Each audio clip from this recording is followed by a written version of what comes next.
Kansas city স্টেডিয়ামে অতিরিক্ত সময়ের নাটকীয়তা শেষ পর্যন্ত লিওনেল মেসিদের পক্ষেই গেল। সুইজারল্যান্ডকে 3-1 গোলে হারিয়ে বিশ্বকাপের সেমিফাইনালে জায়গা করে নিল আর্জেন্টিনা।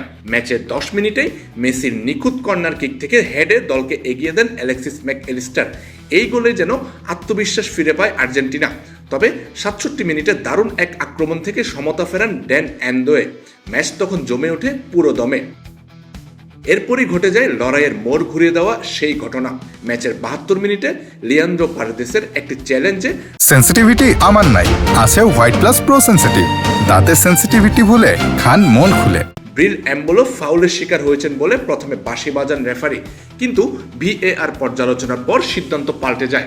বোঝা যায় এম্বোলো নিজেই নাটক করে পড়ে গিয়েছিলেন। ফল হিসেবে পারেদেসের বদলে হলুদ কার্ড দেখানো হয় এম্বোলোকে, আর সেটাই ছিল তার দ্বিতীয় হলুদ কার্ড। সঙ্গে সঙ্গে লাল কার্ড দেখে মাঠ ছাড়তে হয় তাকে। 10 জনের দলে পরিণত হয় সুইজারল্যান্ড। একজন কমে গেলেও সুইসটা ভেঙে পড়েনি, বরং পুরোপুরি রক্ষণাত্মক ছক কষে নেয়। বেশিরভাগ সময় নিজেদের অর্ধে জমাট রক্ষণ সাজিয়ে রাখায় বাড়তি খেলোয়াড় নিয়েও গোলের দেখা পেতে রীতিমতো বেগ পেতে হয় আর্জেন্টিনাকে।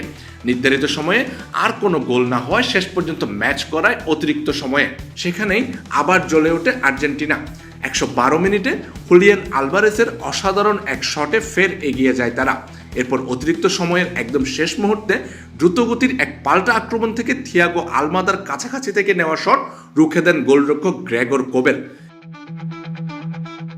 কিন্তু ফিরতি বল বক্সের বাইরে থেকে জালে জড়িয়ে দেন লাউতারো মার্টিনেস। তাতেই নিশ্চিত হয় 3-1 ব্যবধানের জয়। একজন কম নিয়েও দুর্দান্ত জেদ দেখানো সুইজারল্যান্ডের প্রতিরোধ শেষ পর্যন্ত ভেঙে দিলেন মেসি আলভারেসরা। আগামী 15 জুলাই সেমিফাইনালে ইংল্যান্ডের মুখোমুখি হবে আর্জেন্টিনা। শিরোপা ধরে রাখার লড়াই কি এবার শেষ হাসি হাসবে আলবিসেলেস্তেরা? আমজাদ হোসেন আবির, খেলা 71।